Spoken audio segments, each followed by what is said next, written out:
വീണ്ടും പറഞ്ഞു, ഉമ്മുക്ക നിന്റെ ഉമ്മയാണ്, കാരണം നിന്റെ ഉമ്മ നിന്നെ പ്രസവിച്ചല്ലോ. വീണ്ടും ചോദിച്ചു, പിന്നെ ആരാണ്? പിന്നെയും നിന്റെ ഉമ്മയാ. ആ ഉമ്മയല്ലയോ നിന്നെ മുലയൂട്ടിയത്? തീരൂല കടപ്പാട്. ഇതിനെന്താ നമ്മൾ പകരം നൽകുക? പകരം നൽകാൻ ഒന്നുമില്ല.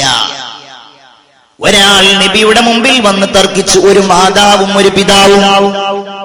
ഇന്നിപ്പോ അങ്ങനെയൊക്കെ ഉണ്ടാവും ഇടക്കിടക്ക്. പ്രശ്നം എന്താണ്? കുട്ടിയെ എനിക്ക് വേണം എന്നുള്ളതാണ് തർക്കം. ഇന്നുണ്ടാവും ചില ഡൈവേഴ്സ് കേസുകളിലൊക്കെ ഉണ്ടാവും.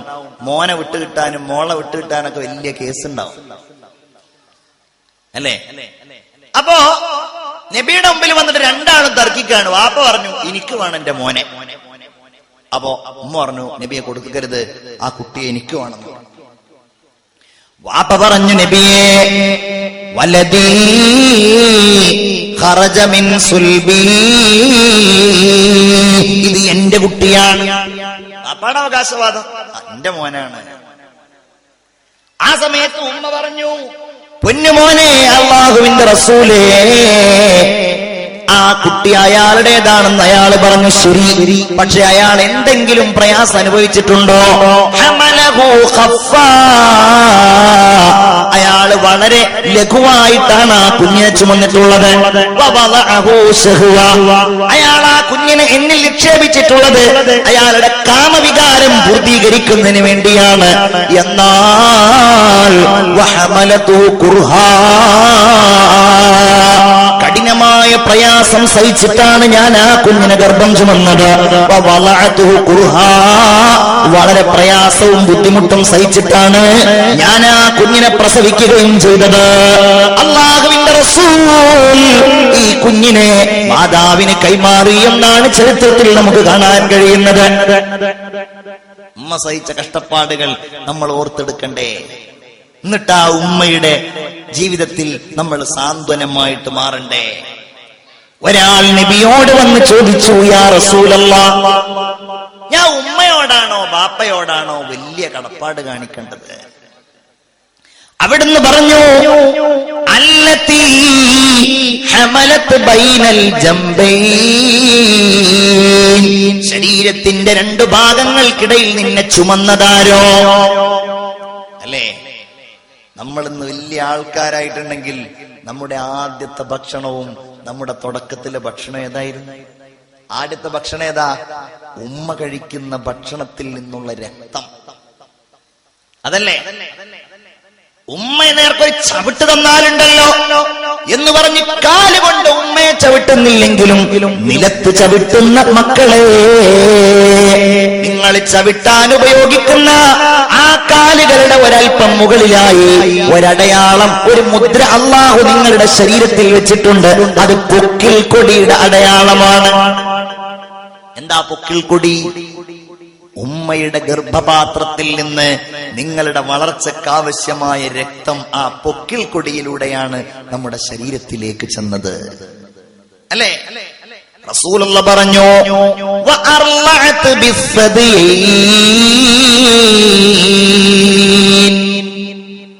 രണ്ട് മുല ഉപയോഗിച്ച് നിന്നെ ഊട്ടിയതാരോ അവർക്കാണ് നീ ഖിദ്മത്ത് ചെയ്യേണ്ടത്. ആരാണത് ഒഴിവാക്കുക? ഇന്നത്തെ തലമുറക്ക് വലിയ ഒരു പ്രശ്നമുണ്ട്. ഇന്നത്തെ തലമുറ രണ്ട് കാര്യങ്ങൾക്ക് തയ്യാറാകുന്നില്ല. പ്രസവിക്കുവാനും ഗർഭം ചുമക്കാൻ തയ്യാറാകുന്നുണ്ട്, പ്രസവിക്കാൻ തയ്യാറാകുന്നില്ല. അപ്രകാരം മുലയൂട്ടാനും തയ്യാറാകുന്നില്ല. കാസർഗോഡൊക്കെ അതുണ്ടോന്ന് എനിക്കറിയില്ല. ഹോസ്പിറ്റലിൽ പോയി നോക്കൂ, ഇവിടെ എത്ര പ്രസവം നടന്നു? 20 പ്രസവം. അതിൽ നോർമൽ 1, സിസേറിയൻ 19. കാരണം എന്താ? ഡോക്ടർമാരോട് ചീത്ത പറഞ്ഞ ഡോക്ടർമാരോട് അതിനെക്കുറിച്ച് ക്വസ്റ്റ്യൻ ചെയ്തിട്ടുണ്ടെങ്കിൽ അവർ പറയും, ഇത് ഞങ്ങൾ അങ്ങോട്ട് പ്രൊമോട്ട് ചെയ്തതല്ല, അവരിങ്ങോട്ട് പറഞ്ഞതാന്ന് പറയും. സിസേറിയൻ ആയിക്കോട്ടെ, എന്നാ 2 or 3 ക്ലോസ് ചെയ്യുമല്ലോ, പ്രസവം നിർത്തുമല്ലോ, അതൊരു സൗകര്യം. മാത്രല്ല വേദന അനുഭവിക്കണ്ടല്ലോ എന്നുള്ള. പഴയ കാലത്തുള്ള ഉമ്മമാര് പറയും, ഞാൻ നിന്നെ നൊന്തു പ്രസവിച്ചതാണ്. ആ നോവ് പോലും അനുഭവിക്കാൻ പുതിയ തലമുറയിലെ പെൺകുട്ടികൾ തയ്യാറാകുന്നില്ലത്രേ. മറ്റൊന്ന് മുലയൂട്ടലാണ്. ഉമ്മ, നമ്മുടെ മേൽ ഉമ്മാക്ക് മക്കളോടുള്ള ബാധ്യതയിൽ പ്രധാനപ്പെട്ടതാണ് ആ മുലയൂട്ടലിന്റെ പ്രസവിച്ചതിന്റെ പ്രഥമഘട്ടത്തിലുള്ള പാല് കുഞ്ഞുങ്ങൾക്ക് നൽകുക എന്നത് നിർബന്ധമാണ്. പണ്ഡിതന്മാര് പറയുന്നു അത് ആദ്യത്തെ 7 ദിവസം വരുന്നതാണ്, ചിലർ പറയുന്നു അത് 10 ദിവസം വരുന്നതാണ്. ഏതായാലും പ്രഥമമായിട്ട് മുലയിൽ നിന്ന് വരുന്ന ആ പാല് കോളസ്ട്രം എന്നാണ് അത് അറിയപ്പെടുക. അതിൽ ഭയങ്കര പോഷകങ്ങളാണ് എന്നാണ്. ചിന്തിച്ചു നോക്കൂ, ശരീരത്തിന്റെ ഏത് ദ്വാരത്തിലൂടെ വരുന്നതും വേസ്റ്റാണ്. മൂക്കിലൂടെ വരുന്നത്, വായിലൂടെ വരുന്നത്, അപ്രകാരം ഏത് ദ്വാരങ്ങളിലൂടെ വരുന്നതാണെങ്കിലും വേസ്റ്റാണ്. ഏതൊഴികെ? മുലയിലൂടെയുള്ളതൊഴികെ. അല്ലാഹു വലിയ കാരുണ്യം ചെയ്തതല്ലേ അത്? ശാസ്ത്രീയമായി തെളിയിക്കപ്പെട്ട ഒരു സംഗതിയാണ്. ഒരു കുഞ്ഞ് ലോകത്തേക്ക് ജനിച്ച് അവൻ ആദ്യത്തെ 18 മാസത്തിന്റെ ഉള്ളിലാണ് അവന്റെ എല്ലുകളും പല്ലുകളും ഇങ്ങനെ ഉറപ്പുള്ളതായി മാറുന്നത്, അവന്റെ നാഡീവ്യൂഹങ്ങൾ രൂപപ്പെടുന്നത്, അവന്റെ ബുദ്ധി ഉറക്കുന്നത്, അവൻ എഴുന്നേൽക്കാൻ ശ്രമിക്കുന്നത്. എവിടുന്ന അതിനുള്ള ഭക്ഷണം കിട്ടുക? നമ്മളെ പോലെ ചിക്കനും മട്ടനൊക്കെ കഴിക്കാൻ ആ കുട്ടിക്ക് കഴിയോ? പല്ലുണ്ടോ? തൊണ്ട അതിനായിട്ടുണ്ടോ? ഇല്ല. അവന്റെ വായയിലേക്കും തൊണ്ടയിലേക്കും അവന്റെ ആമാശയത്തിലേക്കും അനുയോജ്യമായ എല്ലാ പോഷകങ്ങളുള്ള ഒരേ ഒരു ഭക്ഷണം മാതാവിന്റെ മുലപ്പാല. എന്താ നമ്മൾ പകരം കൊടുക്കുക? അല്ലേ? താലോല പാട്ടുകൾ പോലെ വേറൊരു പാട്ടുണ്ടോ? താരാട്ടാനുമ്മയെ പോലെ മറ്റൊരു കൂട്ടുണ്ടോ? ഉമ്മാന്റെ മടിത്തട്ട് സ്വർഗീയ പൂന്തട്ട് സ്നേഹക്കാവാണ് ഉമ്മ, സഹനക്കടലാണ്. ഉമ്മാന്റെ കലടിപ്പാടിലാണ് സുവർഗം ഓർത്തോളി. പുതമതിയായി മുത്ത് മുഹമ്മദിൻ തുമൊഴിയുള്ളിലുറച്ചോളി. അമ്മിഞ്ഞ പാലിൻ മധുരം ഇന്ന് മറക്കാമോ? അമ്മിഞ്ഞ പാലിൻ മധുരം ഇന്ന് മറക്കാമോ? 1000 പോറ്റുമ്മ വന്നാൽ സ്വന്തം പെറ്റുമ്മ ആയിടുമോ? ഖിയാമത്ത് നാളിന്റെ അടയാളങ്ങളിലൊന്നാണ് وأطاع الرجل امرأته وأق أمه وأدنى صديقه وأقصى أباه. അല്ലാഹു നമ്മളെ കാത്തുരക്ഷിക്കട്ടെ. അല്ലാഹുവിന്റെ ഹബീബ് പറയാണ് وأطاع الرجل امرأته.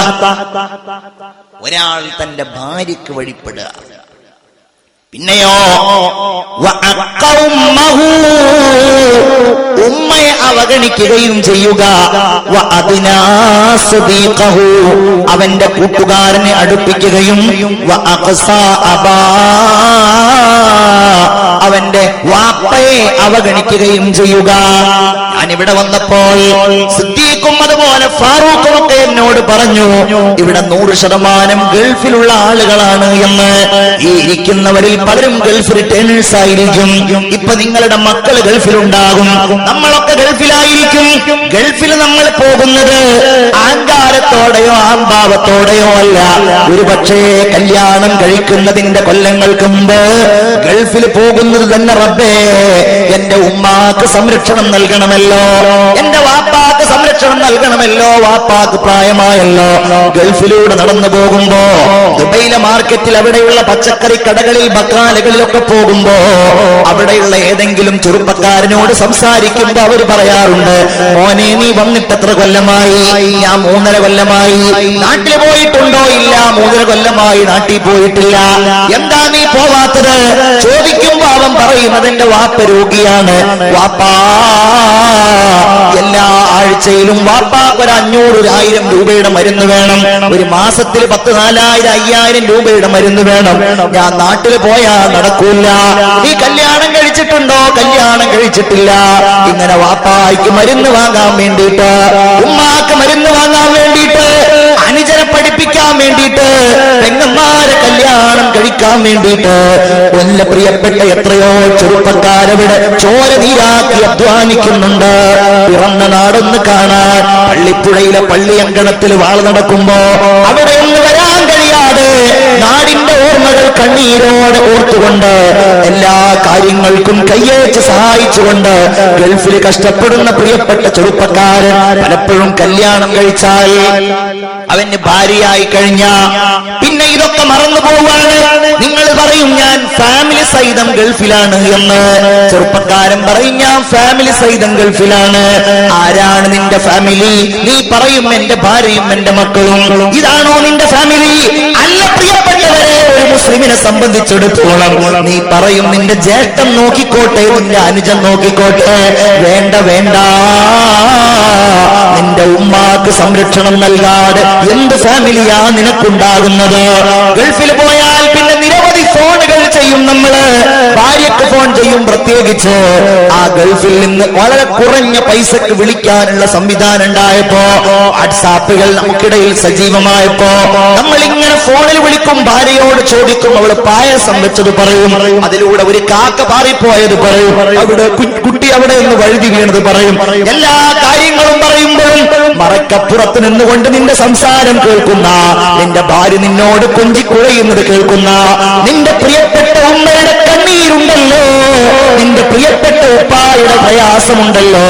ഉമ്മ നിങ്ങൾക്ക് സുഖമാണോ എന്ന് ചോദിക്കാൻ തയ്യാറാകാത്ത മക്കൾ, ഉമ്മ നിങ്ങൾക്ക് മരുന്ന് വേണോ എന്ന് ചോദിക്കാൻ തയ്യാറാകാത്ത മക്കൾ, ഉമ്മ ഞാൻ കഴിഞ്ഞ തവണ വന്നപ്പോ നിങ്ങളുടെ എന്തോ വേദനയുടെ കാര്യം പറഞ്ഞിരുന്നല്ലോ, നിങ്ങളത് ഡോക്ടറെ കാണിച്ചോ എന്ന് ചോദിക്കാൻ തയ്യാറാകാത്ത മക്കൾ, നിങ്ങൾ അങ്ങനെയാണെങ്കിൽ നിങ്ങളെ കുറിച്ച് തന്നെയാ ഖുർആൻ പറഞ്ഞിട്ടുള്ളത്. റസൂലുള്ളാഹി പറഞ്ഞ അങ്ങനത്തെ കുറിച്ചാ. ഭാര്യക്ക് വഴിപ്പെടാ, ഉമ്മയെ അവഗണിക്കുകയും ചെയ്യാ. ചിന്തിക്കണം. ഖുർആൻ പറഞ്ഞ എന്താ ഉമ്മയെ കുറിച്ചെന്നറിയോ? സൂര്യൻ എന്നാണ്. സൂര്യൻ. ഉമ്മ സൂര്യൻ തന്നെയല്ലേ? ഉമ്മ ഇല്ലെങ്കിൽ നമുക്ക് ആ വാപ്പുണ്ടോ? ഉമ്മ ഇല്ലെങ്കിൽ ജ്യേഷ്ഠാനുജന്മാരുണ്ടോ? ഇല്ല. എവിടെയാണ് അല്ലാഹു അത് പറഞ്ഞത്? യൂസുഫ് അലൈഹിസ്സലാം പിതാവായ യാക്കൂബ് നബിയോട് താൻ കണ്ട ഒരു സ്വപ്നം പറയുന്നത്. യാ അബതി ഇന്നി റഅയ്തു അഹദ അശറ കൗകബാ والشمس والقمر رأيتهم لي ساجدين يا أبتي എന്റെ പിതാവേ ഇന്നി റഅയ്തു അഹദ അശറ കൗകബാ ഞാൻ 11 നക്ഷത്രങ്ങളെ കണ്ടു. വശംസ വൽ ഖമർ ഞാൻ സൂര്യനെ കണ്ടു, ഞാൻ ചന്ദ്രനെ കണ്ടു. എന്തായിട്ട് കണ്ടു? റഅയ്തുഹും ലീ സാജിദീൻ എന്റെ മുമ്പിൽ സുജൂദ് ചെയ്യുന്നതായി ഞാൻ കണ്ടു. സുബ്ഹാനല്ലാഹ്.